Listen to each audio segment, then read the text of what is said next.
Selections from Crossings, A Record of Travel. Ur of the Chaldees, 1958. They are like aliens on the moon, the Americans.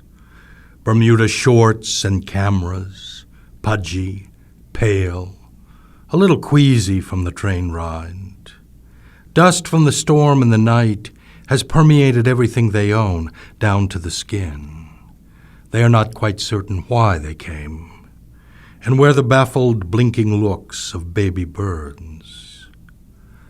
The hole in the ground is the biggest I've ever seen, with evidence of the flood, a 4-foot wide ribbon of sand halfway up the sides of an otherwise brown pit, strewn with broken bits of pottery.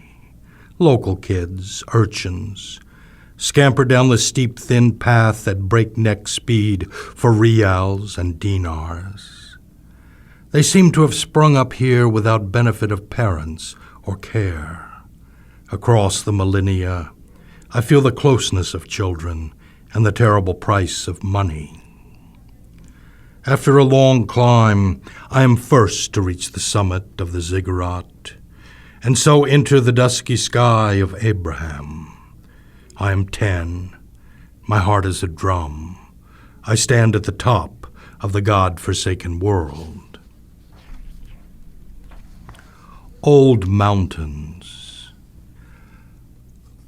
There were mountains in the old place, the place of old bones, and the mountains were like bones, only browner, sandstone, though sometimes bleached pale as bones.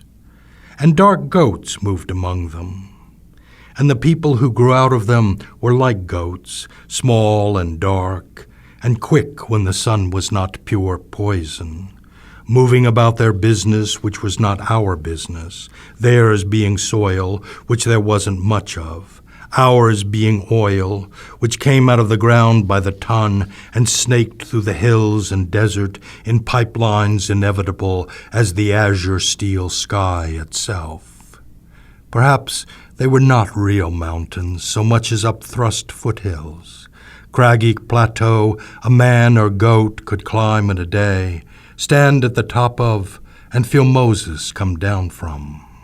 They were holy mountains, and under the holy mountains was oil that sometimes still made bushes burn, or the Red Sea part for the islands of deep-bellied freighters pregnant with crude.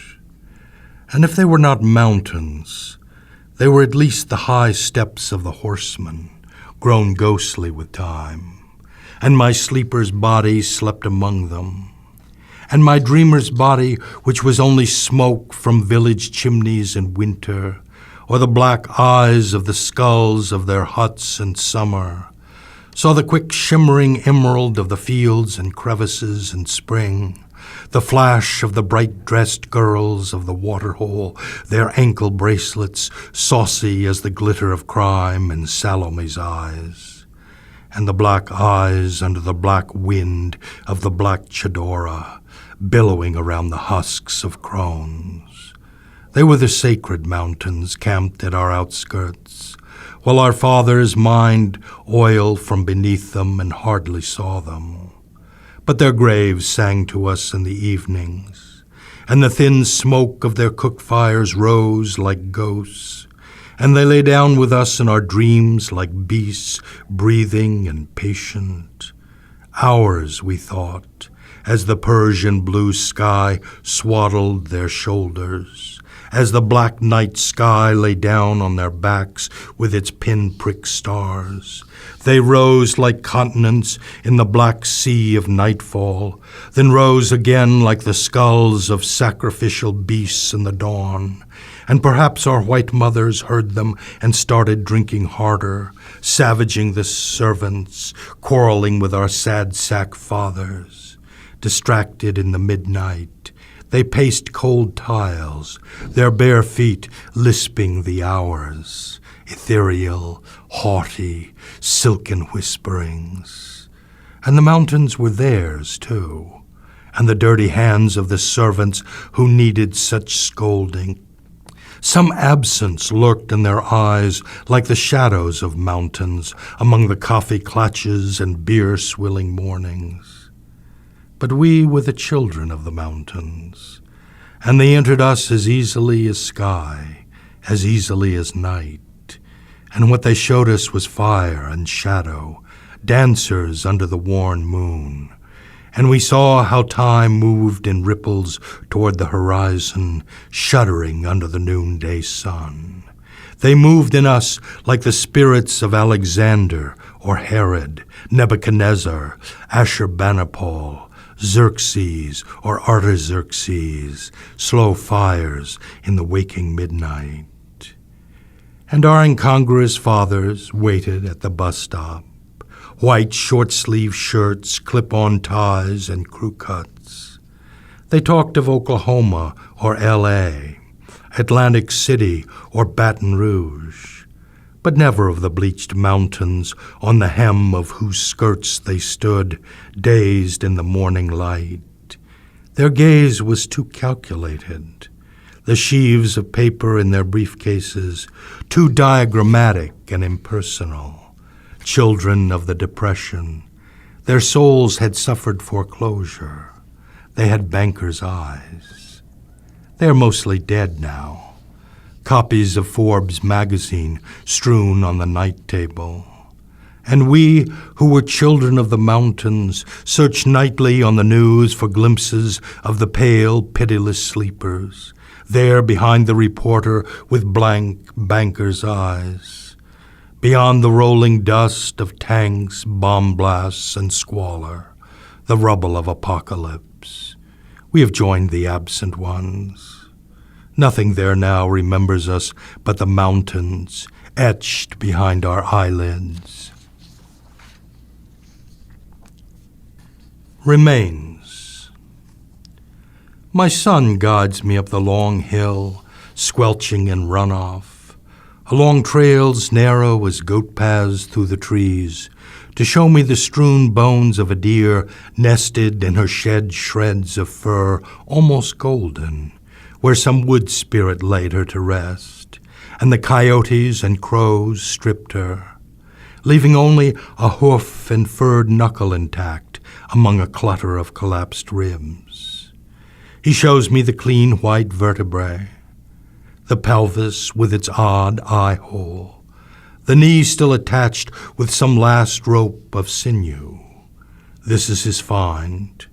Stumbled on as he tried his new spring legs in a downhill, helter-skelter run, and stopped and stared, and in his 11-year-old mind knew that this was the stuff of running undone, something the receding snow left for him personally, a sign of winter's wait.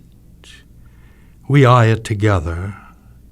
We go down on our knees to gather pieces of the witchcraft mystery. The gray trees around us are also bones that click and chatter in the wet wind of almost spring.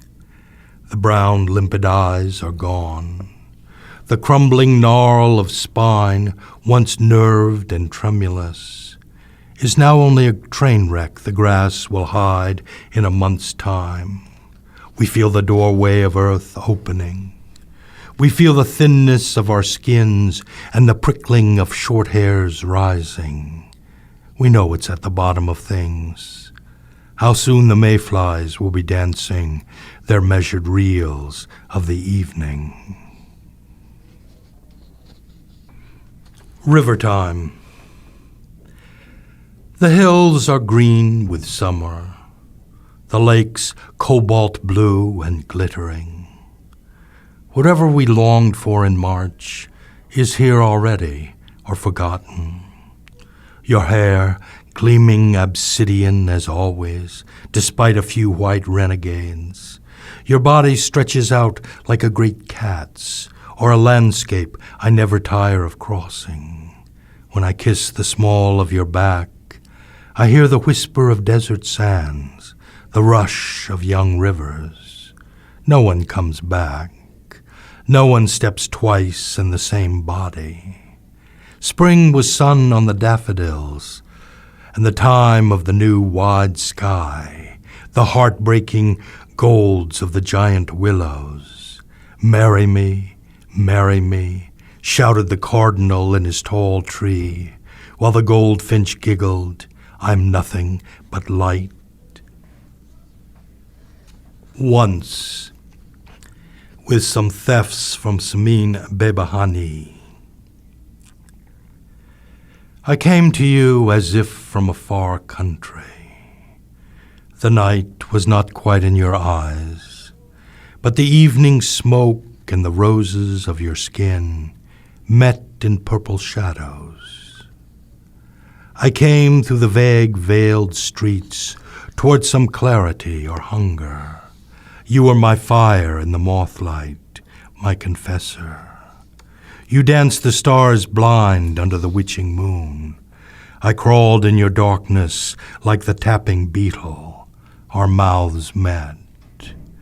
Dawn in the desert is a million gold butterflies.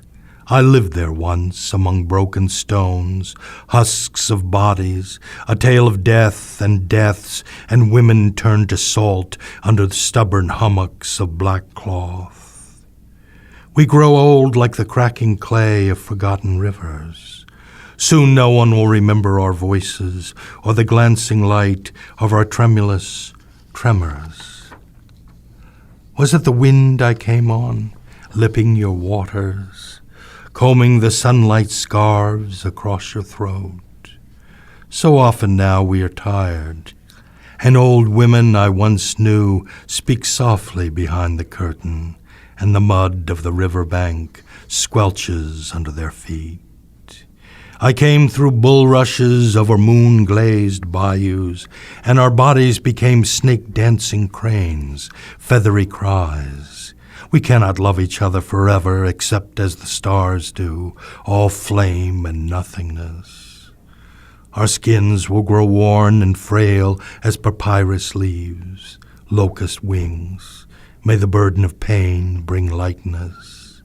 We lie down to take flight, like the desert sand under the scour of wind. I came like a sea eagle out of the sun's eye, to whirl you talon and talon down the roller coaster sky. I met your gaze in the forest of being. The rest was just history.